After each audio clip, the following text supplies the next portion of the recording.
Look at this picture. A little girl says in the back, "Daddy, that's not fair. Billy gets to stick his head out the window and I don't. That's not fair." And I love what the wife says. She says, "Oh, honey, I just love this. Now you see how I feel. Isn't life so fair?"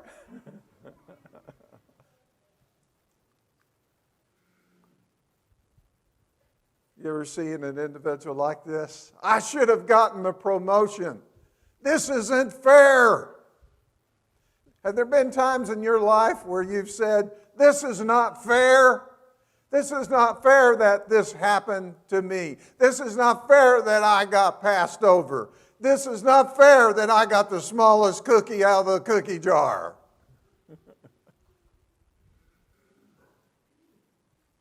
We see people every day, sometimes on the picket line, saying things are not fair.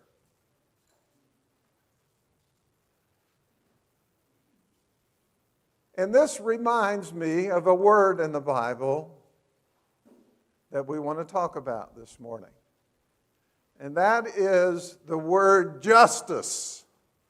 We've heard the word justice a lot lately on television, in the news, and sometimes rightly so. In fact, after studying for this lesson, I got to the place where I thought, you know what, we need to have a quarter class at church titled Social Justice and the Bible. Because you know the Bible addresses a lot of social injustice and provides an answer for it. It does.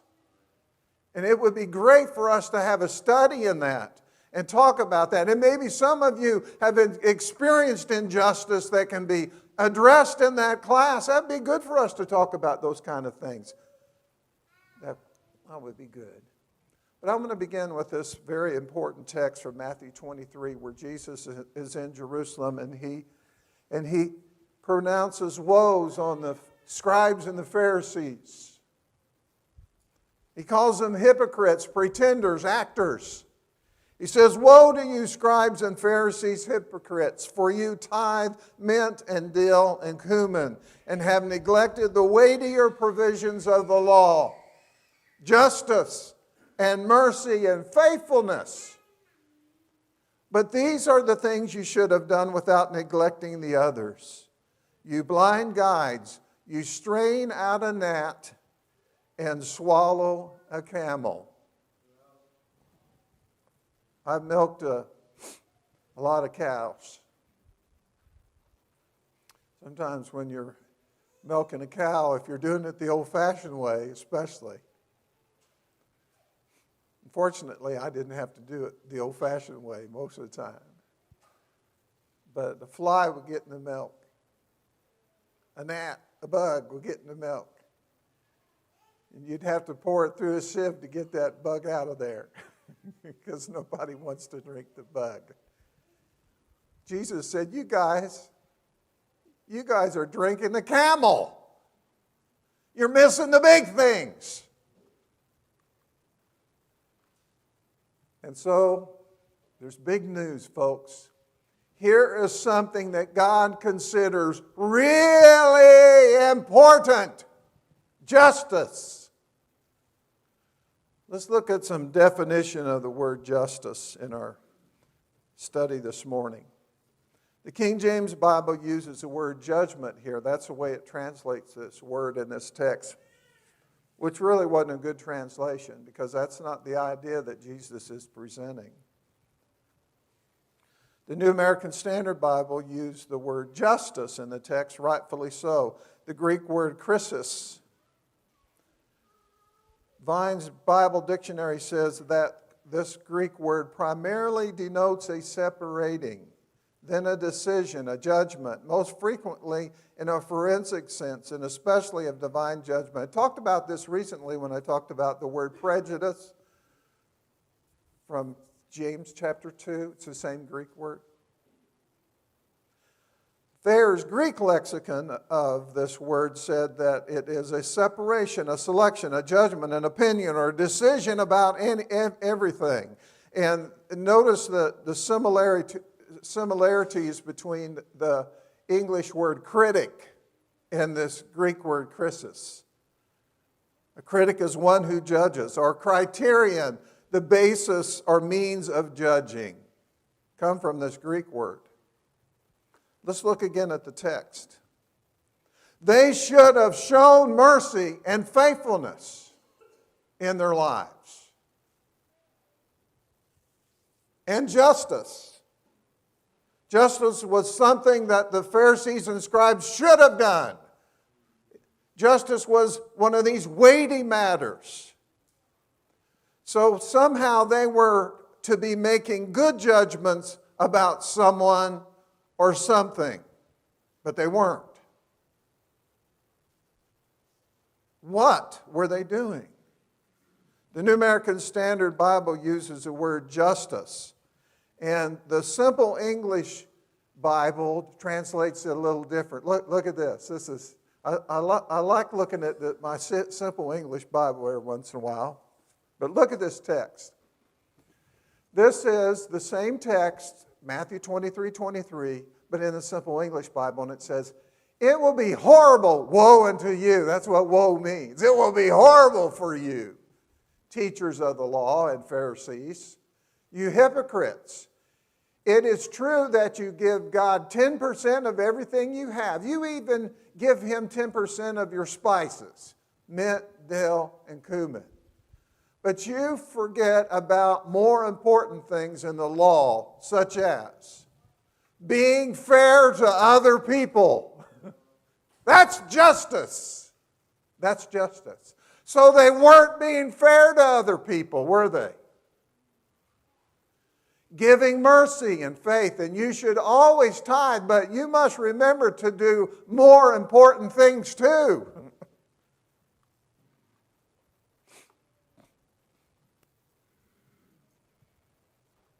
Should I be treating someone unfairly because they're of another economic status from me? We know James chapter 2 where that was a problem in the early church sometimes, don't we? We know that's so. I remember when I went to China, I went to Shenzhen, the city of Shenzhen.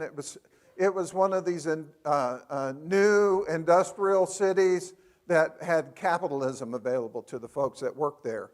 And the city, which was a city of over 6 million people, about the size of Chicago, was totally surrounded by a 12-foot electrified fence.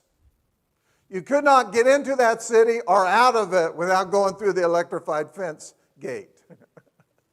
How about that? You know why they had that? To keep the poor people out.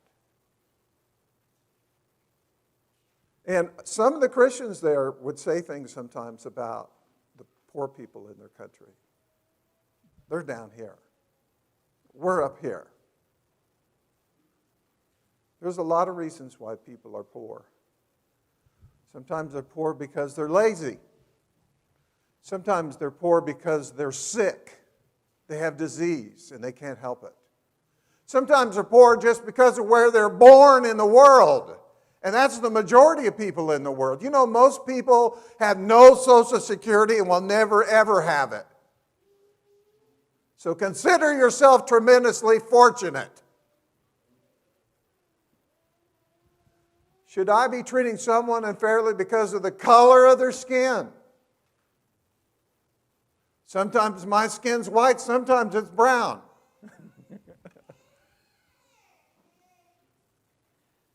I like to tell people I'm a multiracial person. I've got French, I've got Middle Eastern, I've got Irish, I've got Scotch, and I'm Hispanic too. I got all those things in me. Five backgrounds. What am I? Should we be treating someone unfairly because of the language they speak? I'm amazed at these people who come to our country and they can speak a foreign language and they can speak English too. Maybe not so great, but hey, if I tried to speak their English language, I would appear a fool. Should we be treating someone unfair because of the neighborhood they live in? Should we be treating someone unfairly because of the old truck being driven? How many of you people have ever been profiled by a policeman? Raise your hand. We've got a few. That's a difficult thing to be dealt with, isn't it? Strangely enough, I have been profiled by cops. Was it my bald head? What was it? No, it was my old truck I drove. When I lived in Florida, the church building was in a poor neighborhood. But around that poor neighborhood were million-dollar house neighborhoods, where Barbara Walters lives and Oprah Winfrey had a house. That's where the millionaires all lived around. And when I drove around my old beat-up red truck, guess what? Here comes the siren, here comes the light, and the cop stopped me. I had that happen a few times. And you know why he stopped me? Because the light on my license plate was out.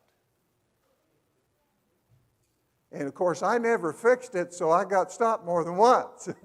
I was profiled. Why? Because a person in that kind of truck driving around a million-dollar neighborhood is up to no good, right?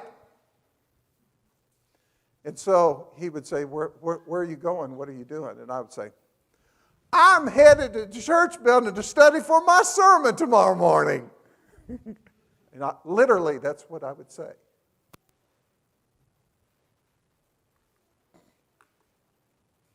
Have you heard of the Micah mandate?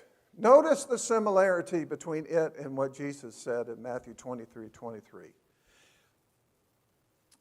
Micah was asked, well, what does God expect of us? And Micah responds, He has told you, O man, what is good, and what does the Lord require of you but to do justice, to love kindness, and to walk humbly with your God. Notice how similar that is to what Jesus said. I think that they're identical thoughts. Identical. And so we should be treating others with fairness. Leviticus 19 said, you shall not do wrong in judgment. In measurement of weight or capacity, you shall have just balances, just weights, a just bushel, a just gallon. We understand that. No, sometimes you go to the gas station, you see this guy pull up and he'll have this can, this special can, and he'll measure how much gas is coming out at a certain amount of time or whatever. Just make sure that this pump is pumping your gas right, that you're not being cheated by the gas station. Anybody ever seen that before? Yeah.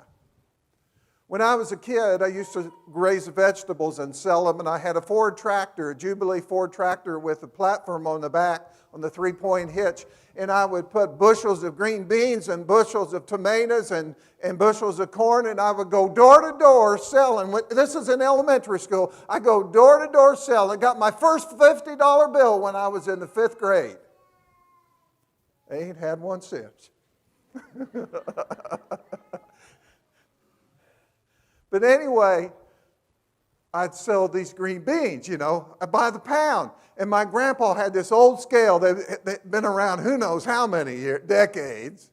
And I had this scale on the back of my tractor. And I would take a bag and I would put green beans and weigh out a pound. Then I knew that scale was old and probably wasn't accurate. So then I would take a great big old hand of green beans and put it in a bag to make sure I was fair. A false balance is an abomination to the Lord. But a just weight is His delight, Proverbs says. A just balance and scales belong to the Lord. All the weights of the bag are His concern. Does God care about me being fair to other people? He did right there, even when it comes to weighing green beans. Look at it. This is some rocks, limestone rocks. what these are rocks that were a certain weight, and the Jewish people would take them with their scales and weigh out the green beans and say, here's a shekel of green beans for you that you've bought. See that?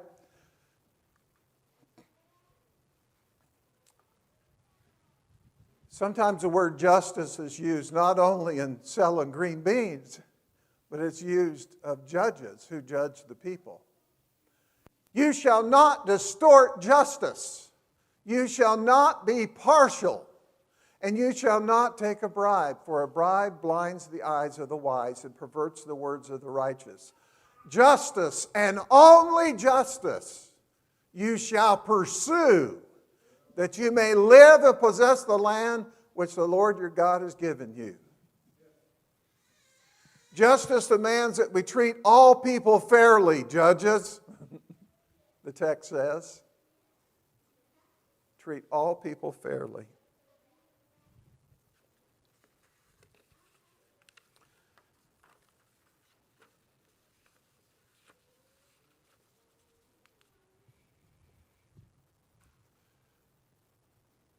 And so we see that justice involves doing the right thing, the fair thing with people. Pledge allegiance to the flag. Remember saying that in school, public school? I don't know if there's many public schools that say that anymore. One nation under God, with liberty and what? Justice for all. You know, that was written into the pledge in the early 1900s. But it wasn't true, was it? It wasn't true.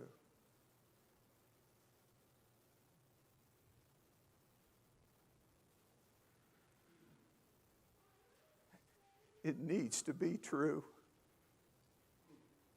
doesn't it?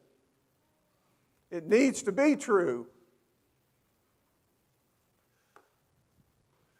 Deuteronomy 24 says, you shall not pervert the justice due an alien. That means a person from another country who's living in your country. Or an orphan. Nor take a widow's garment in pledge. That is, the widow owed you some money. You're going to take her coat that she uses to cover up with and sleep at night. You're going to take that. That's not fair. That's not just. How long will you judge unjustly and show partiality to the wicked? Psalm 82 says, vindicate the weak and fatherless. Do justice to the afflicted and destitute. You know, a lot of people are afflicted and destitute of none of their own cause or doing. It is not just to just turn the other way and not help them. Proverbs 21 says, to do righteousness and justice is desired by the Lord more than sacrifice. Notice in this verse, and there's a lot of verses in the Bible like it, where righteousness and justice are put in the same sentence. That is called Hebrew parallelism. And what that means is that these two words, righteousness and justice, are parallel to one another. They have the same idea. To do the right thing is to do the just thing. To uphold justice is to uphold righteousness. They go together. They're together as one. If I could talk. Any of you ever seen this? Memorial to MLK. Let justice roll down like waters, and righteousness like a mighty stream. You know where that comes from? It comes from Amos. Every time I hear Amos, I always think, when Judy and I got married, we were on our honeymoon. And we stayed at the Farmville Hotel, old hotel in Farmville, Virginia. It was one of these hotels where you had these doors with that window that opened at the top. What do you call those? What do you call those? I can't hear it, but I know some of you know what I'm talking about. It's an old hotel, okay? And so we went in there. And we were given our room, and then we went to take our luggage up the elevator. And the elevator was this old open-walled elevator, brass, and a big old brass lever that you pulled over like this to make the elevator go up. And this guy came on the elevator with us, and he was about 400 pounds and about 6'6". And his name was Amos. I think of him every time I read Amos. And when we got up to the hotel room, I didn't know what to do. I was just a poor old farm boy. And my wife tells me, you need to give him a tip. So we did. Amos says this in chapter 5. Even though you offer up to me burnt offerings and your grain offerings, I will not accept them. And I will not even look at the peace offerings of your fatlings. Imagine God saying that to someone. He did through Amos the prophet. Take away from me the noise of your songs. I will not even listen to the sound of your harps. But let justice roll down like waters and righteousness like an ever-flowing stream. Obviously, justice is important to God. Now, I've got to go back to Amos. Hosea, Joel, Amos, Obadiah, Jonah, and Micah, Nahum, Habakkuk. You know those songs? That's how I find Amos when I'm turning through the minor prophets of the Old Testament. But in that 5th chapter, God says this of the people. They hate him who reproves in the gate. That means they don't like the judges that tell them the truth. And they abhor him who speaks with integrity. The people were rotten. They didn't want people who tell them the truth. Therefore, because you impose heavy rent on the poor, verse 11, listen to this. Because you impose heavy rent on the poor and exact a tribute of grain from them, though you have built houses of well-hewn stone, living in your mansions, yet you will not live in them. That's because they're going to be sent to captivity because of their sins. You have planted pleasant vineyards, yet you will not drink their wine. For I know your transgressions are many and your sins are great. You who distress the righteous and accept bribes and turn aside the poor in the gate. Therefore, at such a time, the prudent person keeps silence, for it is an evil time. God says, seek good and not evil, that you may live. And thus may the Lord God of hosts be with you, just as you have said, hate evil, love good, and establish justice in the gate. When you went into a city in ancient Israel, when you went into the city, right there at the gate of the city sat judges who judged problems that were occurring in their city, who judged issues, who made decisions concerning widows, who made decisions concerning orphans. And they were unfair to those folks. They were cheating those folks.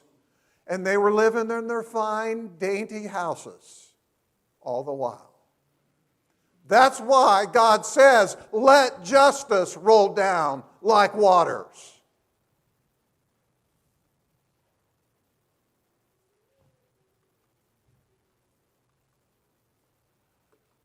In chapter 8, Amos says, hear this, you who trample the needy, to do away with the humble of the land, saying, when will the new moon be over? You see, they couldn't do any business when it was the new moon time of worship. When will the new moon be over so that we may sell grain? And the Sabbath, when will the Sabbath be over? Because we can't sell anything on the Sabbath. That we may open the wheat market to make the bushel smaller and the shekel bigger. Remember those stones I showed you a few minutes ago when one of them was a single shekel? You remember that? Okay, so here's some farmer coming in and he wants to sell you his wheat, but we've made the shekel heavier so that his bushel basket seems like it doesn't have quite enough in it. We better put some more in it. We're cheating them to make the shekel bigger and to cheat with dishonest scale so as to buy the helpless for money and the needy for a pair of sandals. Pretty cheap, isn't it? And that we may sell the refuse of the wheat. We're going to sell them garbage wheat, you know. We'll give them this basket of wheat, but in the bottom it's got all the rods. How many of you go buy strawberries and you look at them real close? Because you want to see how much mold is there down on the bottom. Right? That's what he's talking about. Cheating people. I want to tell you there are two main reasons for injustice in America. In the world. Two main reasons. In the 18th chapter of Luke, Jesus was teaching his disciples how to pray. And you remember in this that Jesus talked about this bad judge and this woman who was coming to the judge wanting him to take care of her case and treat her justly, fairly. And he wasn't going to listen to her. But she kept coming. And she kept coming. And finally, because of her persistence, she was listened to. The judge finally caved in. And in that text, what it's teaching us is that we need to be persistent in our prayers to God. Persistent in our prayers for our brothers and sisters who are sick. Persistent in our prayers for brothers and sisters who have difficulties they're struggling with in life. We need to be persistent in our prayers. But look at this. I begin in Luke 18, the first verse. It says, now, Jesus was telling them a parable about this judge and this lady to show that at all times they ought to pray and not to lose heart, saying, in a certain city there was a judge who did not fear God and did not respect man. That's why the lady had to be persistent.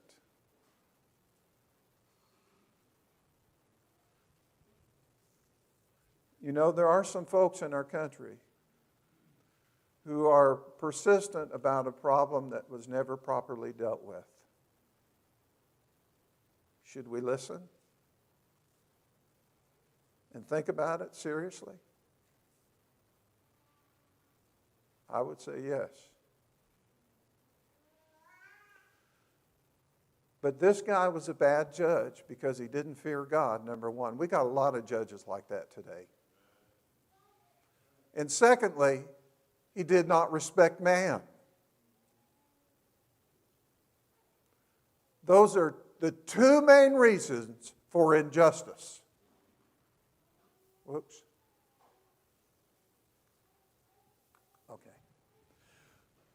Justice involves being fair to other people. In John chapter 7, you have a fantastic chapter where Jesus goes to Jerusalem. And there are people who are wanting to know, who is Jesus? Who is this guy? Is he the Messiah? He's doing these miracles? Is he the Son of God? Who is he? And Jesus, they were saying some unfair things about Jesus. And Jesus said to them in John 7:24, do not judge according to appearance. Jesus didn't appear to be the kind of Messiah they wanted. They wanted this military leader who whoop up on the Romans and take over and make peace in their country, make them dominate the world. That's what they wanted. Jesus was not that. The Messiah was never to be that. Do not judge according to appearance, but judge with righteous judgment.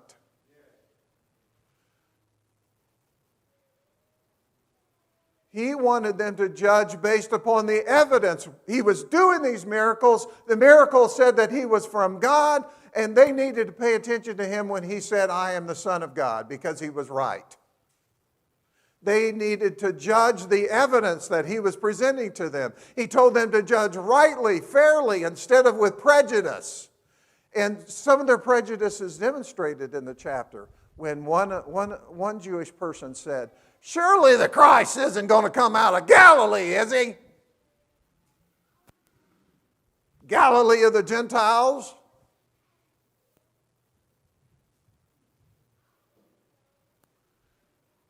And so Jesus says, don't judge by the way things look. Judge fairly. By the way, the Bible does tell us that we need to do some judging sometimes. Justice is being fair to other people. Christians expect the government to be fair, don't they? It's not always going to be fair. But we want to expect that of our governments. If you live in Venezuela, you would say, I don't have a fair government, right? Isn't that what you would say if you lived in Venezuela today? I'm trying to turn to Galatians and talk at the same time. And you know me, I can't do two things at the same time. And not Galatians, but I mean Romans. In the 13th chapter of Romans, Paul talks about government, and he says this. He tells us that we need to be subject to our government. And he says in verse 3, for rulers are not a cause of fear for good behavior. Isn't that just common sense? And people need to hear that in our country today. Rulers are not a cause of fear for good behavior. Now, if it's a bad cop, he may be a cause of fear.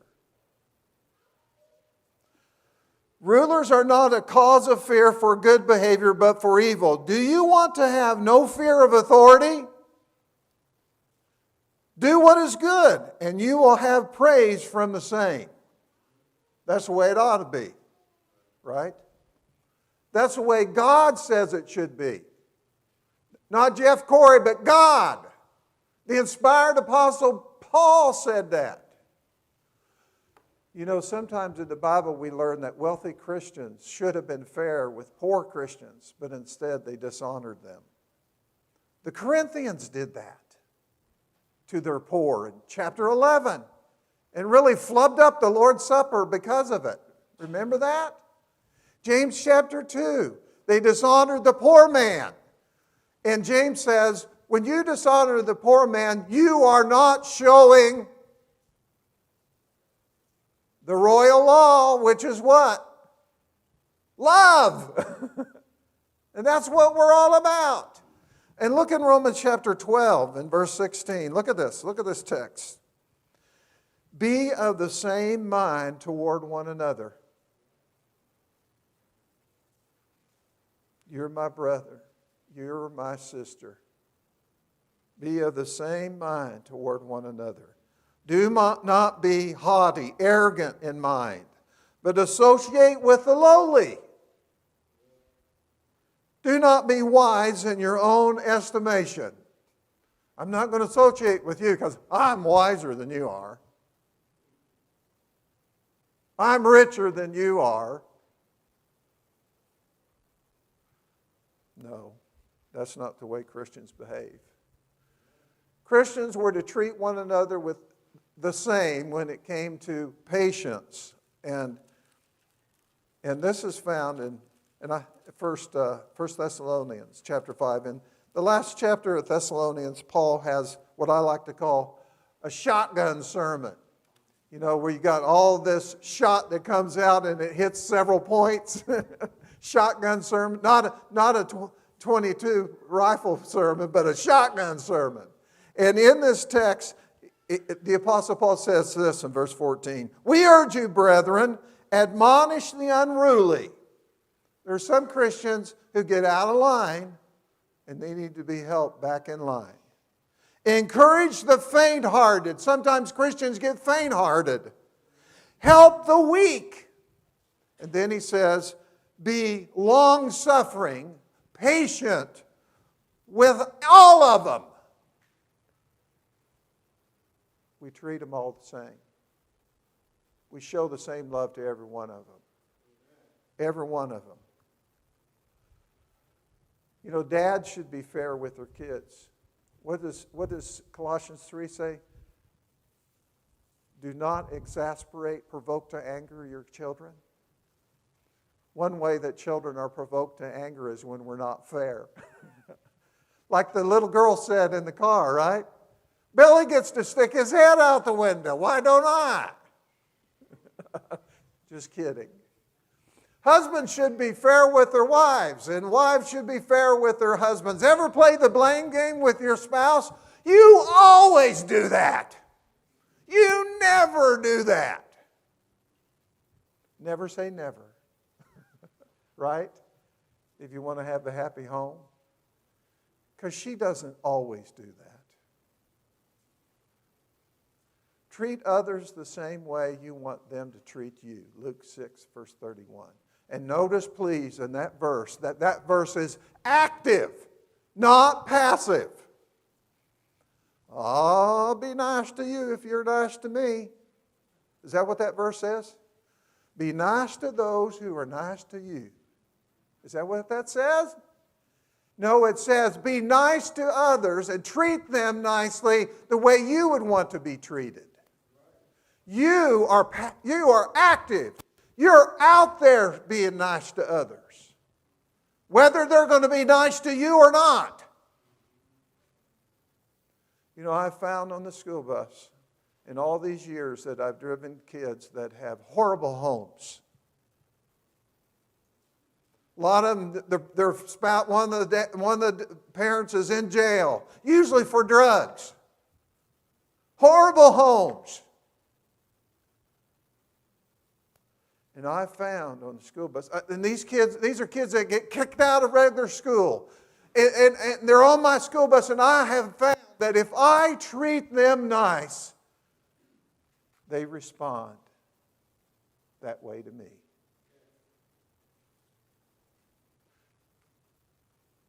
It just amazes me.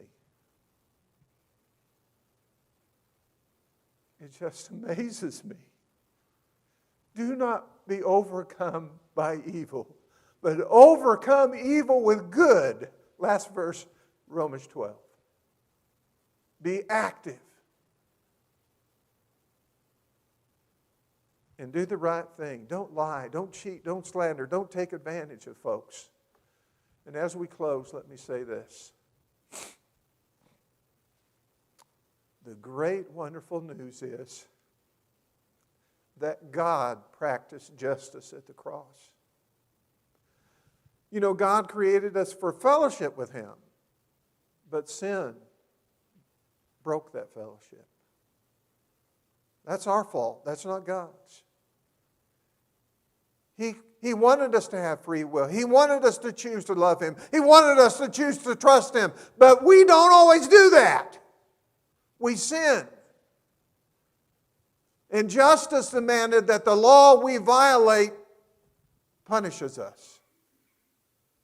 But God was so compassionately interested in our fellowship that He gave His only begotten Son to pay the debt that the law demanded. God did the right thing when it came to the debt. He did the just thing. He did what justice demanded. He paid the debt with the blood of His own Son. But at the same time that He was doing the right thing, the righteous thing, the just thing, He was doing the merciful thing. Justice and mercy balanced right there at the cross. Jesus died on the cross so that God would be, the Father would be just, fair, and the justifier of the one who has faith in Christ Jesus. Wow. And how will you respond to the cross? Will you examine the evidence for Christ, as Jesus was asking people to do in John 7? Will you examine the evidence and come to believe? Will you change your mind, repent? Will you trust Jesus to wash your sins away in baptism? And if you need to do that this morning, come while we stand and sing.